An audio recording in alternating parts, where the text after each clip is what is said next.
Quando o Brasil se manifesta sobre a agenda da saúde pública, fazemos isso com a autoridade de um governo que, durante a pandemia da Covid-19, não poupou esforços para salvar vidas e preservar empregos.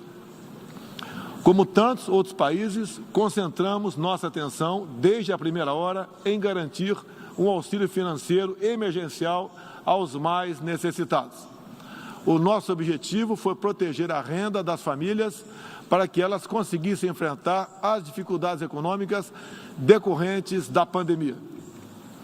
Beneficiamos mais de 68 milhões de pessoas, o equivalente a 1/3 da nossa população. Em paralelo, lançamos um amplo programa de imunização, inclusive com produção doméstica de vacinas. Somos uma nação com 210 milhões de habitantes e já temos mais de 80% da população vacinada contra a Covid-19. Todos foram vacinados de forma voluntária, respeitando a liberdade individual de cada um. Da mesma forma, no terreno da economia, o Brasil traz a autoridade de um país que, em nome de um crescimento sustentável e inclusivo, vem implementando reformas para a atração de investimentos e melhorias das condições de vida de sua população. No meu governo, extirpamos a corrupção sistêmica que existia no país. Somente entre o período de 2003 e 2015, onde a esquerda presidiu o Brasil, o endividamento da Petrobras, por má gestão, loteamento político e em desvios, chegou à casa dos 170 bilhões de dólares. O responsável por isso foi condenado em 3 instâncias, por unanimidade. Delatores devolveram US$ 1 bilhão e pagamos para a Bolsa Americana outro bilhão por perdas de seus acionistas. Esse é o Brasil do passado. Aprimoramos os serviços públicos com redução de custos e investimentos em ciência e tecnologia. Hoje, por exemplo, o Brasil é o 7º país mais digitalizado do mundo. São 135 milhões de pessoas que acessam 4.900 serviços do meu governo. O Brasil foi pioneiro na implantação do 5G na América Latina. Levamos adiante uma abrangente pauta de privatizações e concessões, com ênfase na infraestrutura. Concluímos o projeto de transposição do Rio São Francisco, levando água para o Nordeste brasileiro.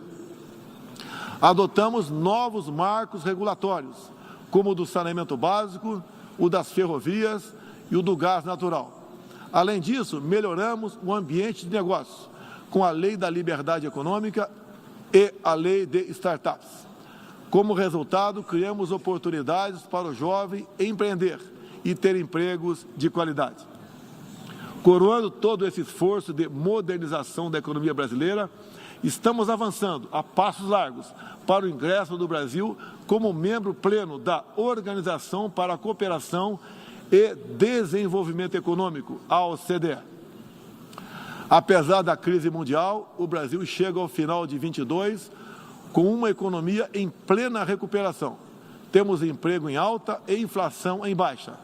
A economia voltou a crescer. A pobreza aumentou em todo o mundo sob o impacto da pandemia. No Brasil, ela já começou a cair de forma acentuada. Os números falam por si só. A estimativa é de que, no final de 2022, 4% das famílias brasileiras estejam vivendo abaixo da linha da pobreza extrema. Em 2019, eram 5,1%. Isso representa uma queda de mais de 20%. O Auxílio Brasil, programa de renda mínima criado no meu governo durante a pandemia, que atende 20 milhões de famílias, faz pagamentos de quase $4 por dia às mesmas. O desemprego caiu 5 pontos percentuais, chegando a 9%, taxa que não se via há 7 anos. Reduzimos a inflação com estimativa de 6% no corrente ano. Tenho a satisfação de anunciar que tivemos deflação inédita no Brasil nos meses de julho e agosto. Desde junho, o preço da gasolina caiu mais de 30%. Hoje, um litro no Brasil custa cerca de 90 centavos de dólares. O preço da energia elétrica também teve uma queda de mais de 15%. Quero ressaltar que o custo da energia não caiu por causa de tabelamento de preços ou qualquer outro tipo de intervenção federal. Foi resultado de uma política de racionalização de impostos formulada e implementada com apoio do Congresso Nacional. Em 2021, o Brasil foi o quarto maior destino de investimentos estrangeiros direto no mundo. Nosso comércio exterior alcançou a marca histórica de 39% do PIB, mesmo diminuindo ou zerando impostos de milhares de produtos. No plano interno, também estamos batendo recordes em 3 áreas: arrecadação fiscal, lucro das empresas estatais e relação entre dívida pública e PIB. Aliás, em 2021, tivemos superávit no resultado consolidado de contas públicas. O PIB brasileiro aumentou 1,2% no segundo semestre. A projeção de crescimento para 2022 chega a 3%. Temos a tranquilidade de quem está no bom caminho, o caminho de uma prosperidade compartilhada entre os brasileiros e, mais além, compartilhada com nossos vizinhos e outros parceiros mundo afora. É isso que vemos, por exemplo, na produção de alimentos. Há 4 décadas, o Brasil importava alimentos. Hoje, somos um dos maiores exportadores mundiais. Isso só foi possível graças a pesados investimentos em ciência e inovação, com vistas à produtividade e à sustentabilidade. Faço aqui um tributo à pessoa de Alisson Paulinelli, candidato brasileiro ao Prêmio Nobel da Paz, por seu papel na expansão da fronteira agrícola brasileira com o uso de novas tecnologias. Este ano, o Brasil já começou a colheita da maior safra de grãos da nossa história. Estima-se pelo menos 270 milhões de toneladas. O Brasil também, em poucos anos, passará de importador a exportador de trigo. Para o período de 22, 23, a previsão é que a produção total ultrapasse os 300 milhões de toneladas. Como afirmou a diretora-geral da Organização Mundial do Comércio, em recente visita que nos fez, se não fosse o agronegócio brasileiro, o planeta passaria fome, pois alimentamos mais de 1 bilhão de pessoas ao redor do mundo. O nosso agronegócio é orgulho nacional. Senhor presidente, quero lembrar que, também na área do desenvolvimento sustentável, o patrimônio de realizações do Brasil é fonte de credibilidade para a ação internacional do nosso país. Em matéria de meio ambiente e desenvolvimento sustentável, o Brasil é parte da solução e referência para o mundo. 2/3 de todo o território brasileiro permanece com vegetação nativa, que se encontra exatamente como estava quando o Brasil foi descoberto em 1500. Na Amazônia brasileira, área equivalente à Europa Ocidental, mais de 80% da floresta continua intocada, ao contrário do que é divulgado pela grande mídia nacional e internacional. É fundamental que, ao cuidarmos do meio ambiente, não esqueçamos das pessoas. A região amazônica abriga mais de 20 milhões de habitantes, entre eles indígenas e ribeirinhos, cuja subsistência depende de algum aproveitamento econômico da floresta. Levamos internet a mais de 11 mil escolas rurais e a mais de 500 comunidades indígenas. O Brasil começou sua transição energética há quase meio século, em reação às crises do petróleo daquela época. Hoje temos uma indústria de biocombustíveis moderna e sustentável. Indústria que contribui para a matriz energética mais limpa entre os países do G20. Cerca de 84% da nossa matriz elétrica atualmente é renovável. E esse é o objetivo que muitos países desenvolvidos esperam alcançar somente depois de 2040 ou 2050. No ano passado, o Brasil foi escolhido pelas Nações Unidas como o país campeão da transição energética. Temos capacidade para ser um grande exportador mundial de energia limpa. Contamos com um excedente já em construção, que pode chegar a mais de 100 gigawatts, entre biomassa, eólica, terrestre e solar, além da oportunidade ainda não explorada de eólicas marítimas de 700 gigawatts, com um dos menores custos de produção do mundo. Essas fontes produzirão hidrogênio verde para exportação. Parte dessa energia 100% limpa abre a possibilidade de sermos fornecedores de produtos industriais altamente competitivos, especialmente no Nordeste brasileiro, com uma das menores pegadas de carbono do mundo. A agenda do desenvolvimento sustentável é afetada de várias maneiras pelas ameaças à paz e à segurança internacional. Erguemos as Nações Unidas em meio aos escombros da Segunda Guerra Mundial. O que nos motivava naquele momento era a determinação de evitar que se repetisse o ciclo de destruição que marcou a primeira metade do século XX. Até certo ponto, podemos dizer que fomos bem-sucedidos. Mas hoje, o conflito na Ucrânia serve de alerta. Uma reforma da ONU é essencial para encontrarmos a paz mundial. No caso específico do Conselho de Segurança, após 25 anos de debates, está claro que precisamos buscar soluções inovadoras. O Brasil fala desse assunto com base em uma experiência que remonta aos primórdios da ONU. É pela 11ª vez que ocupamos assento não permanente no Conselho. Temos buscado dar o melhor de nós para a solução pacífica e negociada dos conflitos internacionais, sempre guiados pela Carta da ONU e pelo direito internacional. O Brasil também tem um longo histórico de participação em missões de paz da ONU. De Suez a Angola, do Haiti ao Líbano, sempre estivemos ao lado da manutenção da paz. Também contribuímos para a paz ao abrirmos nossas fronteiras para aqueles que buscam uma chance de reconstruir suas vidas em nosso país. Desde 2018, mais de 6 milhões de irmãos venezuelanos foram obrigados a deixar seu país. Muitos deles vieram para o Brasil.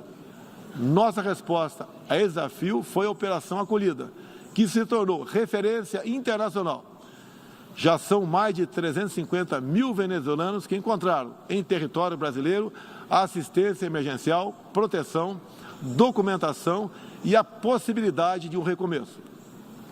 Todos têm acesso ao mercado de trabalho, a serviços públicos e a benefícios sociais.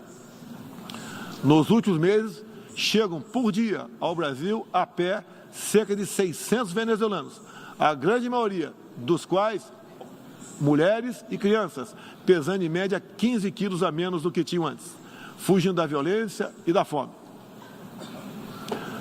A política brasileira de acolhimento humanitário vai além da Venezuela. Temos também recebido haitianos, sírios, afegãos e ucranianos. Senhor presidente, o conflito na Ucrânia já se estende por 7 meses e gera apreensão não apenas na Europa, mas em todo o mundo. Quero, em primeiro lugar, renovar o agradecimento do Brasil aos países que ajudaram na evacuação de brasileiros que se encontravam na Ucrânia quando começou o conflito.